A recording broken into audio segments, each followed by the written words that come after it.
자, 5강에 대해서 얼마나 열심히 우리가 배웠는지 우리 5강 키 핵심으로서 한번 정리해 봅시다. 자, 5강에서 대표적으로 법률행위 해석에 대해서 우리가 살펴봤습니다. 자, 법률행위 해석 그러면 아까 뭐라고 그랬어요?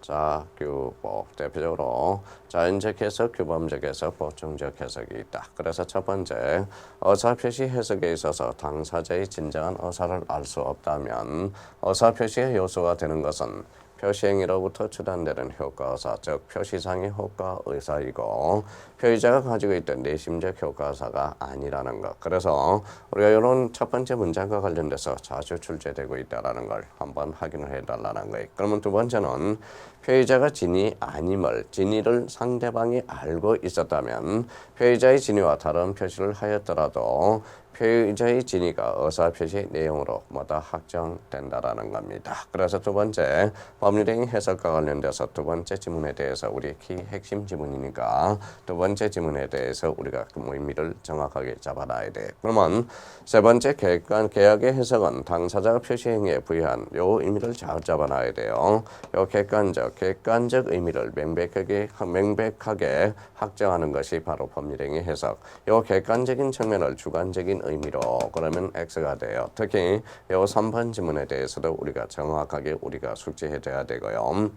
자, 4번에 약간의 내용을 해석하는 경우 즉 개개의 계약 체결의 의사나 구체적인 사항을 고려할 필요가 없다는 거. 이만 약관 규제법과 관련돼서는 신속하게 통제하기 위해서 우리가 나온 거죠. 그래서 요 4번과 관련돼서 법률행위 해석과 관련돼서도 우리 4번은 대표적인 키 핵심이 됩니다. 정확하게 우리가 정리를 해 두셔야 돼요.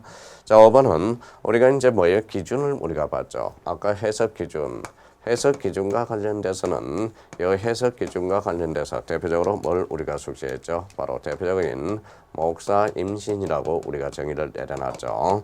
그럼 당사자의 목적, 사실인 간섭 임의 규정, 바로 신의칙과 관련돼서 연결이 되고 특히 이 사실인 간섭과 관련돼서 사실인 간섭은 당사자의 의사가 명확하지 않는 경우에 해석 기준이 된다. 만약에 명확하다면 그때는 사실인 간섭으로 갈 수가 없겠죠. 그래서 여기에서 우리가 끝내주는 거죠. 그럼 당사자의 목적을 살펴보고 이게 불분명하면 사실인 간섭으로 가고 사실인 간섭이 불분명하면 임의 규정, 신의적으로 가는 이런 의미에서 우리가 확인해 둘 필요가 있다라는 거.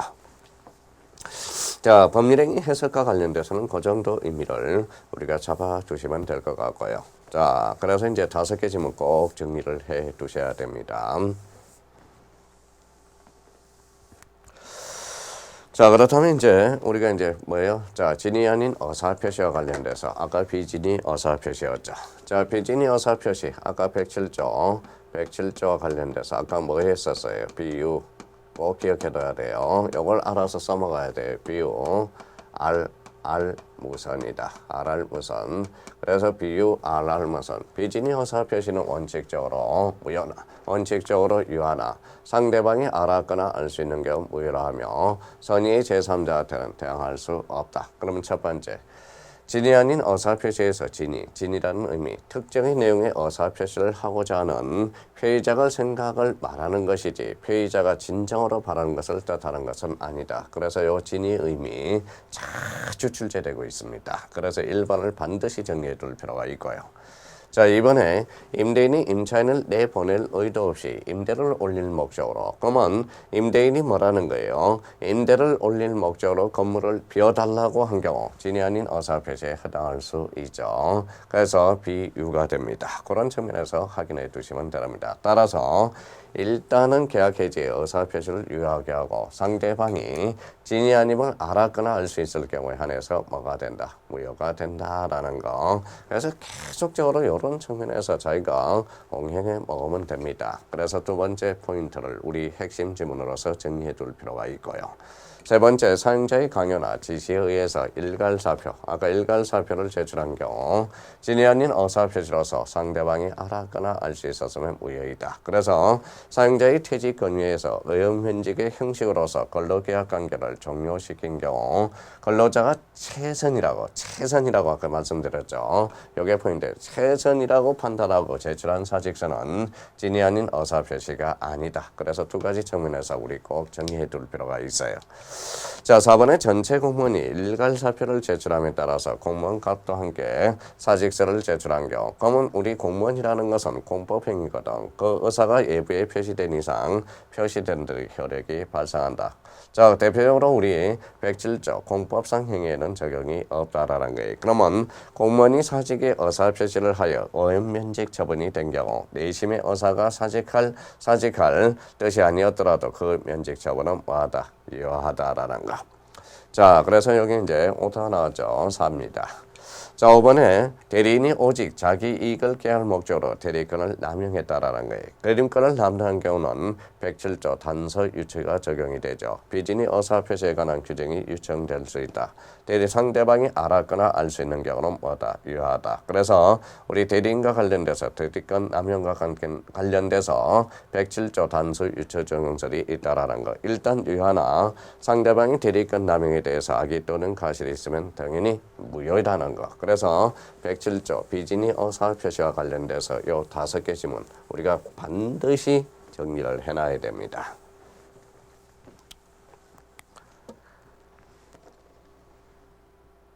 자, 통정허위 표시와 관련된 거죠. 자, 통정허위 표시 몇 조가 되죠? 108조가 되죠. 108조와 관련돼서 어떻게 정리해 놓으라고 그랬습니까? 민법 108조 바로 통정무선이다. 그래서 통정무 그 다음에 선 이렇게 한번 정해놔야죠. 자, 통정허위 표시에서 통정허위 표시를 알게 된 동기나 이유는 묻지 않는다. 아까 첫 번째 우리 계속 세 번째 본 거고요. 두 번째 허위 표시 그 자체는 반사의 질서 행위가 아니므로 통정은 불법이 아니죠. 그래서 불법 원인급여가 적용이 없으며 따라서 부당이든 반환 정권을 할 수 있다라는 거. 자, 세 번째입니다. 채무자의 법률 행위가 허위 표시인 경우도 채권자 조심해야 돼요. 이 두 문제 아까 정리해 주는 거죠. 채권자 취소권의 대상이 될 수 있다라는 거. 네 번째입니다. 무효인 통정 허위 표시도 이를 추인할 수 있으나 추인하더라도 원칙적으로는 소급하여 무효가 되지 않는다. 유효가 되지 않습니다. 왜? 무효는 소급효가 없죠. 그때로부터 새로운 법률 관계로 본다라는 거. 요 네 번째도 우리 자주 출제될 수 있는 핵심 지문이 됩니다. 자, 우리 방패이론, 언패이론이네요. 피의자를 허위 표시를 기초로 권리를 지적한 선의의 제3자로부터 다시 권리를 지적한 악인 전득자에 대해서도 허위 표시 무효로 대항하지 못한다라는 거. 그럼 악의 제3자로부터 선의를 재증적한 제3자이므로 보호된다라는 거. 이게 바로 우리 아까 뭐리 했어요? 언패이론, 방패이론이 됩니다. 그래서 언패이론, 방패이론과 관련돼서 이 지문에 대해서도 꼭 정리해 둘 필요가 있어요. 자, 그러면 6번 상대방 있는 단독행위는 적용되지만 당연히 우리 통정을 하려면 상대방이 있어야 되겠죠. 상대방 없는 단독행위는 적용되지 않는다라는 거. 그러면 통정할 상대방이 없기 때문이며 따라서 합동행위, 사단법인 설립행위는 적용되지 않는다. 그래서 통정회의 표시와 관련돼서 6개 지문과 관련돼서 꼭 정리해 둘 필요가 있어요.